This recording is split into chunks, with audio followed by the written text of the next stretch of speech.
प्रणाम सब गोटे के। हम अंजू मिश्रा आइ अहाँ सबके बीच एकटा छंद पढ़क सोहर लऽ कऽ एलहुँ हँ, तऽ चलू सब गोटा सुनै जाओ।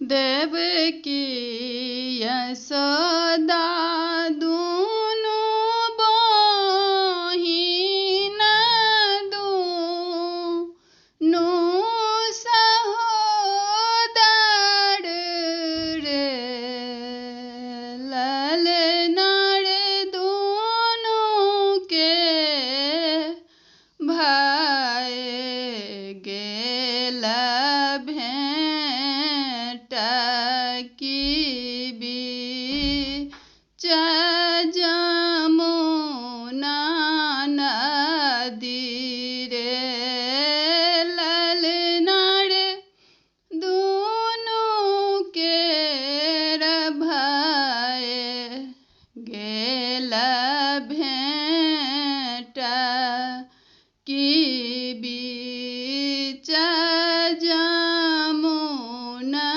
मारे।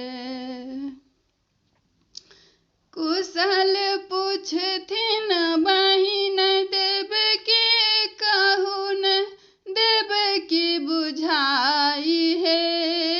कुशल पूछथिन बहिन यशोमती, कहून देवकी बुझाई हे। किया हे बहिन मुँह मलिन भेल, किया रे बदन उदास है। किया हे बहिन मुँह मलिन भेल, किया रे बदन उदास रे। सातहि पुत्र दैव देलनि, कंस हरि लेलनि रे, ललना रे आठम अछि गर्भ माय, तीन को भरोसा नहीं रे, ललना रे आठम अछि गर्भ में, तीन को भरोसा नहीं रे।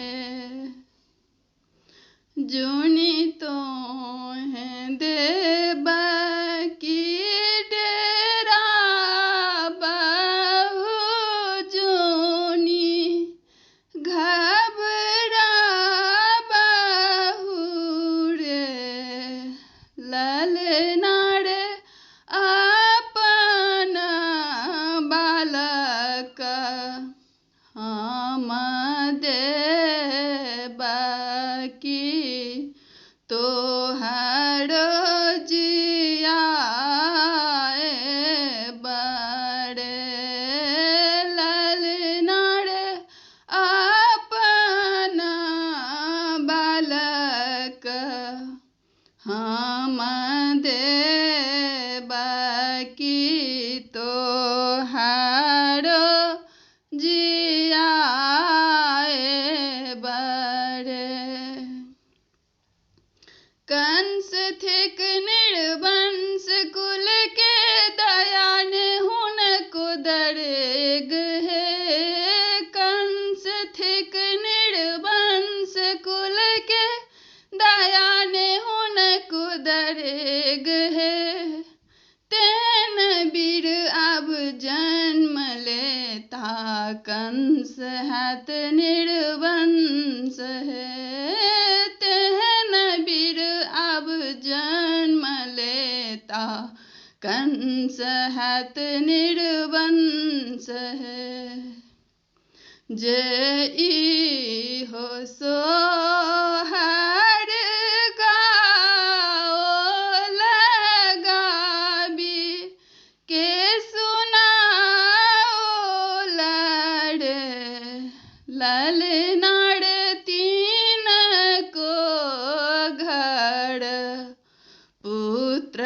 जन्मात महल उठे सोहार रे। ललनार तीन को घर पुत्र जन्म लेता परम पद पावे